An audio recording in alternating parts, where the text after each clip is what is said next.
Officers, आज हमारा 30 days mains answer writing challenge का 70th डे है। तो देखो, एक चीज़ हमने इस वीडियो में चेंज किया है अभी।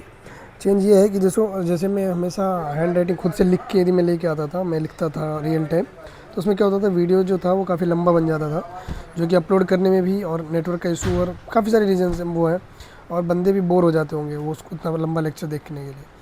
और ऑब्वियसली बात है, हैंड राइटिंग है तो वो समझ में उतना अच्छे से आएगा नहीं, कहीं समझ में आया नहीं आया। तो उसके लिए क्या किया है मैंने, ये कुछ इस तरीके का मैंने आज मतलब मोरल आंसर राइटिंग जो भी है वो मैं लेके आया हूँ। जैसे कि आज हमारा डे 17 है, जिसके अंदर क्वेश्चन है हमारा, ये 38 मार्क्स का क्वेश्चन आता है मेंस जीएस पेपर 1 में। ठीक है, तो इसमें देखो, Champaran Satyagraha was a turning point in India's freedom. ठीक है, चंपारण सत्याग्रह जो था वो टर्निंग पॉइंट कैसे था। तो आपको लोगों को पता है कि नॉर्मली जो महात्मा गांधी जब आए थे तो उन्होंने 1 साल फिर भ्रमण किया पूरे देश में। उसके बाद में उन्होंने जो पहला मतलब अपना जो एक्सपेरिमेंट किया वो चंपारण को ही कहा जाता है। ठीक है, तो उसके बारे में हम देखेंगे कि इसको 3 पार्ट में हम बॉडी को डिवाइड किया। ऑब्वियस सी बात है, जो आंसर है उसको 3 पार्ट में डिवाइड किया है। एक तो पहला पार्ट हो जाता है अपना इंट्रोडक्शन वाला पार्ट, दूसरा होता अपना कि जो बॉडी वाला पार्ट होता है, ये इंट्रोडक्शन यहाँ पे ख़त्म हो जाएगा। इसके बाद फिर बॉडी हम देखेंगे, उसमें जो जो क्वेश्चन की डिमांड है उसको हम फुलफ़िल करेंगे। उसके बाद में आता है फिर कंक्लूजन वाला पार्ट। ठीक है, तो ये सारी इसको आप लोग वो कर सकते हो। ठीक है, स्क्रीनशॉट ले सकते हो फ्यूचर रेफरेंस के लिए। तो चलिए, without wasting any time let's get started. तो देखो, इंट्रोडक्शन में क्या लिखा है कि जैसे चंपारण सत्याग्रह जो था वो 1917 में हुआ था महात्मा गांधी जी के द्वारा, है ना। और ये सबसे पहला मेजर एक्सपेरिमेंट था, जैसे कि मैंने आप लोगों को बताया कि इंडिया के अंदर पहले उन्होंने एक्सपेरिमेंट कर रखा था लेकिन साउथ अफ्रीका में। ओके, तो it began as a struggle against the exploitation of indigo cultivator. आप लोगों को पता ही होगा कि वो जो तीन कटिया सिस्टम था उसके अगेंस्ट में जो था ये जो मूवमेंट था उसको लॉन्च किया गया था बिहार में। But its success transform Gandhi into A national leader and introduced a new method of mass struggle into the Indian freedom.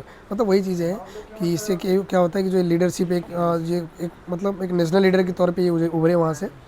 और जो मास वो था, क्या बोलते हैं, जो मास स्ट्रगल था, एक नया तरीके का एक जो है स्ट्रगल करने का एक तरीका उनको सामने है कि सत्य और अहिंसा वाला। ठीक है, so therefore it can rightly be called turning point in the India's freedom struggle. Obviously बात है, एक नया चीज़ था, एक नया एक्सपेरिमेंट हुआ है और वो सक्सेसफुल भी रहा, है ना। सो बैकग्राउंड की यदि हम बात करें तो जो तीन कटिया सिस्टम था वो वहाँ पे बिहार में काफ़ी सारा मतलब वो चंपारण वाले रीजन में फेमस था, जिसके अंदर में peasants were compelled to cultivate indigo on a fixed portion of their land. मतलब उनको फिक्स था कि 3 कट्ठे में आपको खेती करनी है। ठीक है, और उनको एक्सप्लॉइट किया जाता। अब आप लोगों को पता है कि उस टाइम पे क्या था कि इंडस्ट्रियल रिवॉल्यूशन स्टार्ट हो चुका था। तो उस टाइम पे जो कंपनी जो मतलब क्या बोलते हैं, जो केमिकल मेड जो कलर्स थे, जो डाइज थे, जो इंडिगो था, वो सब मतलब हो गया था, केमिकली बनना स्टार्ट हो गया था फैक्ट्री में। तो उससे क्या होगा, इसका जो डिमांड था वो कम हो गया था, जो इंडिगो उपजा रहे थे। लेकिन जो उसके जो प्लांटर्स थे उनको काफ़ी ज़्यादा लॉस हुआ। तो वो सोच रहे थे कि जितना ज़्यादा से ज़्यादा हो सके जो हमारा लॉस हुआ है उसको हम जल्दी से जल्दी मतलब इनसे मतलब मुनाफा निकालें और फिर यहाँ से हम निकल जाए इस तरीके से। तो वो सारी की सारी जो मतलब क्या बोलते हैं उसको यार, जो जितने भी मतलब वो क्या बोलते हैं ड्यूज़, जितने भी मतलब बहुत ज़्यादा एक्सप्लॉइट किया गया इकोनॉमिकली, और उनको मतलब एक्सप्लॉइट किया गया और पीजेंट को मतलब वैसे उस तरीके से। ठीक है, तो वहाँ पे जो राजकुमार शुक्ला जी थे उन्होंने मतलब गांधी जी का मतलब वो जो जब कांग्रेस का सेशन चल रहा था 1916 में लखनऊ में, तो राजकुमार शुक्ला जी वहाँ पे पहुँचते हैं और उन्होंने फिर गांधी जी को मतलब रिक्वेस्ट करते हैं, काफ़ी बार रिक्वेस्ट किया कि एक बार हमारी मतलब हमारा जो ये कंडीशन है इसके लिए एक बार आप इसके अंदर देखिए कि क्या रीज़न है, किस तरीके से इसको किया जा सकता है। तो फिर इस तरीके, तो ये हमारा बैकग्राउंड था कि किस तरीके से ये चंपारण रिवोल्ट था, क्या मतलब इसका इंट्रोडक्शन था, और फिर बैकग्राउंड हमने बताया मतलब उसमें मतलब रियल रीजन क्या था। इसके बाद हम बात करते हैं कि व्हाट वाज चंपारण। जो ये क्वेश्चन का डिमांड है, क्वेश्चन का डिमांड क्या है कि Champaran Satyagraha turning point in India's freedom struggle. तो टर्निंग पॉइंट कैसे था, तो हम एक एक करके देखते हैं। तो ये जो था ये पहला सत्याग्रह था, सक्सेसफुल सत्याग्रह इंडिया के अंदर, है ना। इससे पहले उन्होंने अफ्रीका में किया था। तो Gandhi successfully applied the principle of truth, non violence and peaceful resistance on Indian soil. ठीक है, इसके अलावा दूसरी बात करते हैं तो entry of peasants into the national movement. Obviously बात है, इससे पहले जो था जो ये मूवमेंट हुआ करते वो इलाइट क्लास, जो एकदम हाई क्लास लोग होते थे, उनके लिए वो मूवमेंट हुआ करता था। ये पहली बार ऐसा हुआ जिसमें क्या किया गांधी जी ने गांधी मेरा एक दोस्त है इसलिए मेरे मुंह से निकल गया, गांधी जी ने काफ़ी सारे लोगों को जो रूरल इंडिया से थे उनको क्या किया, एक क्या बोलते एक एक धागे में उनको पिरोया और एक तरीके से एक यूनिटी का मतलब प्रतीक दिखाया उन्होंने। So before Champaran the freedom struggle was largely confined to educated and अनवर सेक्शन। तो इसमें क्या किया इन्होंने, ब्रॉड मतलब काफ़ी व्यापक पैमाने पे रिवोल्ट को रूरल इंडिया में और जो गरीब और जो नॉर्मल लोग होते हैं उनको इसमें शामिल किया। थर्ड की बात करें तो emergence of Gandhi as national, obvious सी बात है कि गांधी जो थे एक यहीं से उनका शुरुआत हुआ, उनका लीडरशिप जो इन्होंने किया यहाँ पे, इनसे यहाँ से शुरुआत होता है इंडिया में। और एक ऑब्वियस सी बात है, पहले मैंने डिस्कस कर रखा है कि new style of political leadership was there. So Gandhi did not merely make speeches, he personally investigated grievances and connected political action with the everyday problems of the people. फिर beginning of mass politics, obvious सी बात है जब इतना सारा चीज़ जब गांधी जी ने सबको शामिल कर लिया उसमें, तो काफ़ी सारे लोगों का जो है उसमें सपोर्ट रहा और एक मास रिवॉल्यूशन जो है हुआ। तो इसके बाद में चंपारण के बाद फिर खेड़ा में 1918 में, फिर अहमदाबाद जो मिल वर्कर का स्ट्राइक था उसमें, non cooperation movement, civil disobedience movement, quit India movement, इस सब में जो है ये जो रिवॉल्यूशन जो था यहाँ से फिर काफ़ी लोग पार्टिसिपेट करने लगे और ये बहुत ज़्यादा फेमस हो गया और काफ़ी जो मतलब एक तरीके बेस की तरीके से काम किया इसने।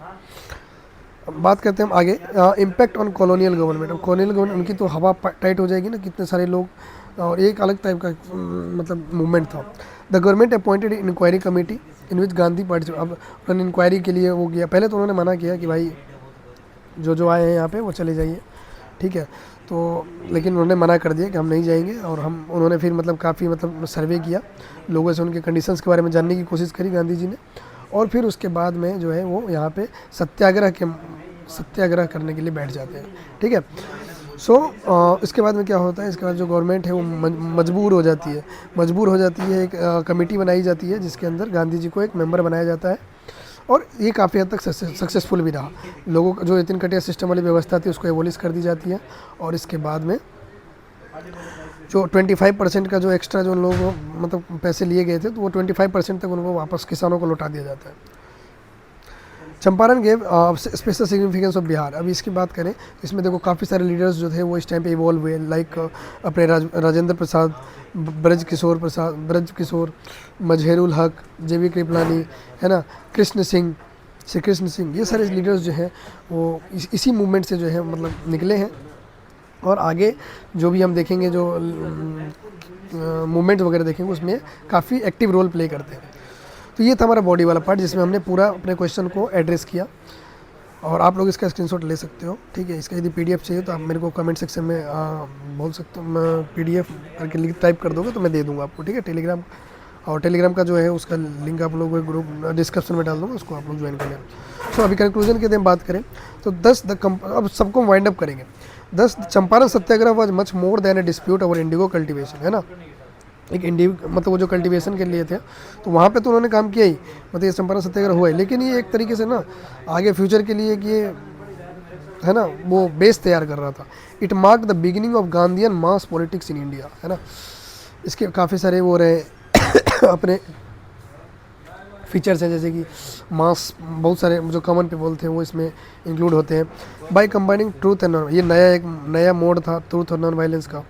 मास पार्टिसिपेशन ये भी था, एंड कंस्ट्रक्टिव वर्क, इस तरीके की चीज़ें जो है वो होती है उसमें।